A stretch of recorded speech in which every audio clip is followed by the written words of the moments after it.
ہمارے چینل درس حدیث پروڈکشن کو سبسکرائب کریں اور ہماری ویڈیوز کو لائک، شیئر اور کمنٹ ضرور دیں۔ بسم اللہ الرحمن الرحیم۔ عن ابن عمر رضی اللہ تعالی عنہما قال قال رسول اللہ صلی اللہ تعالی علیہ وسلم اذا دعی احدکم الی الولیمہ فلیأتیها، رواہ البخاری۔ نبی کریم صلی اللہ علیہ وسلم نے ارشاد فرمایا، جب تم میں سے کسی شخص کو ولیمہ کی طرف دعوت دی جائے، اس کو چاہیے کہ وہ اس میں شرکت کرے، یعنی دعوت کو قبول کرے۔ ایک دوسری روایت میں حضور علیہ الصلوۃ والسلام نے ارشاد فرمایا، اذا دعی احدکم الی طعام فلیجب، کسی کو کھانے کی یعنی ولیمے کے کھانے کی یا مطلق کھانے کی بھی دعوت دی جائے تو اس کو چاہیے کہ اس دعوت کو قبول کرے۔ فإن شاء طعم وإن شاء ترک، اگر دل کرے تو کھانا کھا لے اور اگر دل نہ کر رہا ہو تو کھانا چھوڑ دے، یعنی دعوت میں شرکت ضرور کرے تاکہ بلانے والے کی دلجوئی ہو۔ دوستو، یہ ولیمہ جو ہے یہ ایک ایسا موقع ہے جہاں خرچ کرنے کا حکم دیا گیا ہے کہ ولیمہ ضرور کرو۔ نبی پاک صلی اللہ علیہ وسلم نے تمام ازواج مطہرات کی دفعہ ولیمہ ضرور کیا، اس وقت کے حالات اور وسعت کے مطابق ولیمہ کیا، جس سے یہ درس ملتا ہے کہ ولیمہ ہر آدمی اپنی وسعت کے مطابق کرے۔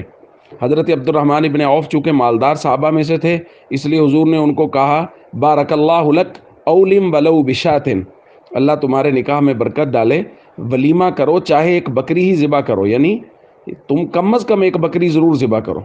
خود حضور علیہ الصلوۃ والسلام نے جب حضرت زینب رضی اللہ تعالیٰ عنہ سے نکاح ہوا تو حضور نے بکری ذبح کر کے ولیمہ کیا۔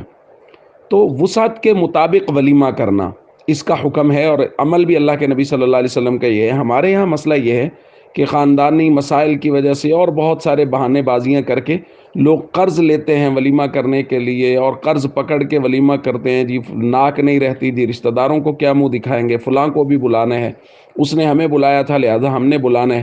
بھئی اگر وسعت نہیں ہے یا کم ہے تو بس ٹھیک ہے، جتنی وسعت ہے اس حساب سے ولیمہ کر دو، اللہ وسعت دیں گے، بعد میں سب کی دعوت کر دینا۔